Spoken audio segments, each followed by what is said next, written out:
Hello, it's approaching 6 o'clock on Monday, June the 28th. Welcome to the Network North News Centre. On the day, Northern Electric announces massive profits, £100 million in the bank, and they promise customers will benefit.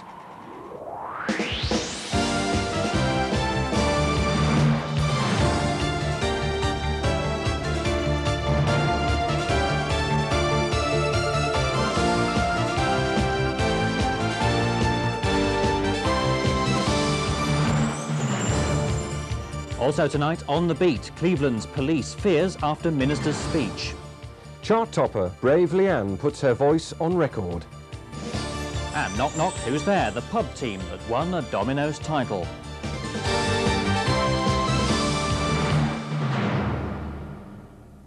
But first tonight, Northern Electric has announced pre-tax profits of over £100 million. That's up more than 13% on the previous year. The company is giving £15 million back to customers by cutting £10 from autumn bills. But electricity watchdogs say they're still not satisfied. It's been another encouraging year for Northern Electric. It had the fewest complaints of any electricity company for the second year running.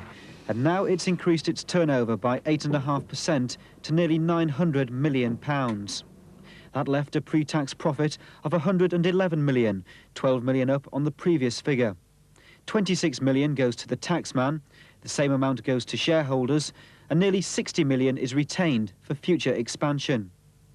The company has already reduced bills this year.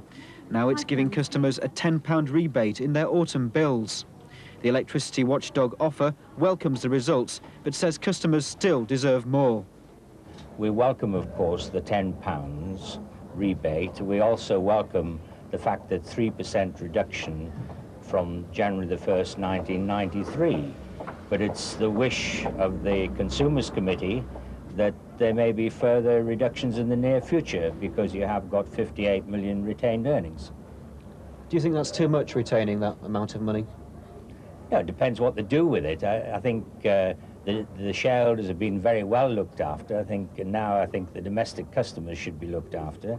And of course, there are still some people in our area without electricity at all. The amount of electricity distributed last year stayed the same, but although domestic and commercial usage grew by around 3%, industrial usage fell by 4%. The company says that's due to problems suffered by the region's coal mining and shipbuilding industries. Northern Electric says it's made the increased profit through a reduction in operating costs, but it's the balance between pleasing the shareholders and satisfying the customers that the company knows it has to get exactly right. Big changes in the way in which the region's police forces will be run have been announced by the Home Secretary Michael Howard.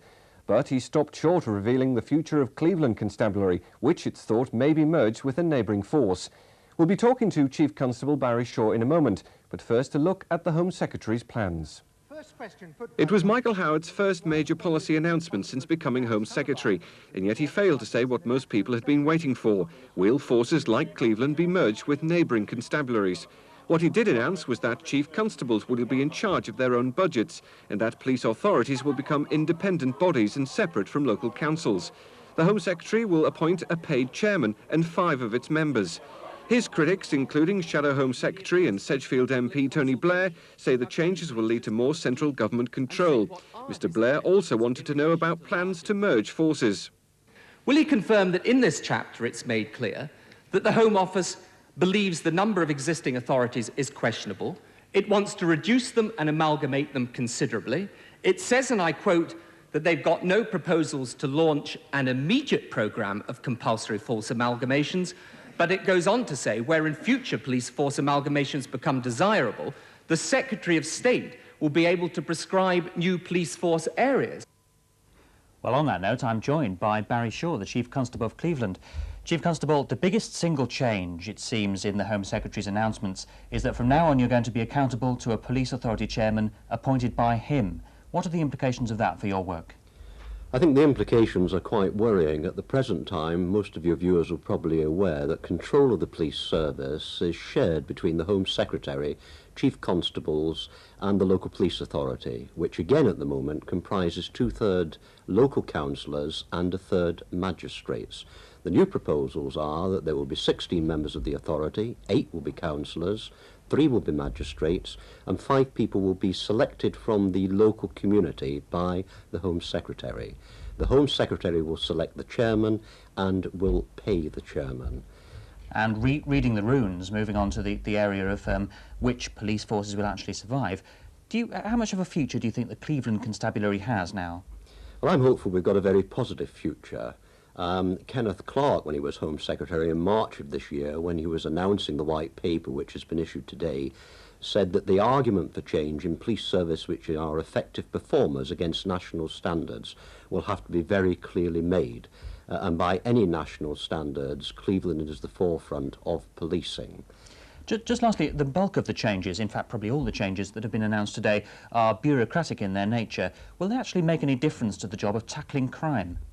I think the short and simple answer is that none of the changes announced today are basically going to make any difference to the crime rate.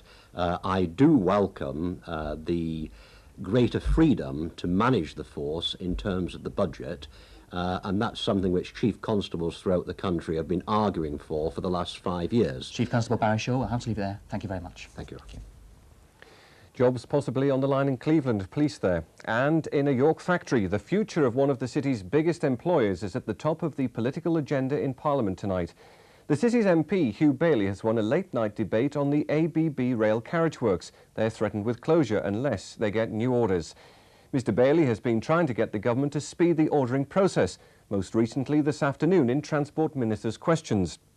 But this evening he's expected to get cross-party support for a sustained assault on the government's transport policy.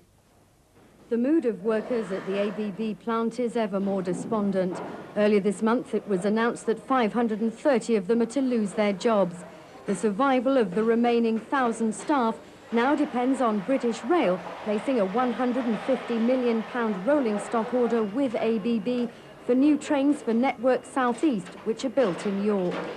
The most we can hope for is that the government recognise the fact that the predicament the York works are in, due to the lack of investment coming from the government in the manufacturing of rolling stock, and take notice of what our local MP tells them, and hopefully they may well announce this order sooner than what they originally said in August.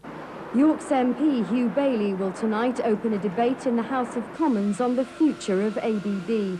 He plans to press the government to speed up the announcement of new orders to save the York carriage works from closure. I'm going to be telling the Minister, who has to be there through a whole debate and to reply to the points that are made, that he's got to get a move on and get orders through to the York Works. I'll be reminding him that ABB is the only company left in Britain that makes railway carriage body shells, and unless they get an order very soon, they're going to go out of business, and if that happened, Britain would lose the ability to build trains. Workers here know the future of York as a railway city hangs on ABB winning BR's multi-million-pound order due to be announced in August. Many of them blame the government's rail privatisation plans for creating an uncertain future in their market. But their plight is likely to win cross-party support in tonight's Commons debate. I've also spoken to Mark Wolfson, who's a Tory MP for Sevenoaks, one of the areas which would benefit if these trains are ordered, and he has said for certain that he'll be there all night if needs be to get in on the debate and to say it's not just a Labour MP from the north, he's in the Tory heartland of Kent who want this order, they want it quickly, and they want the trains built in York.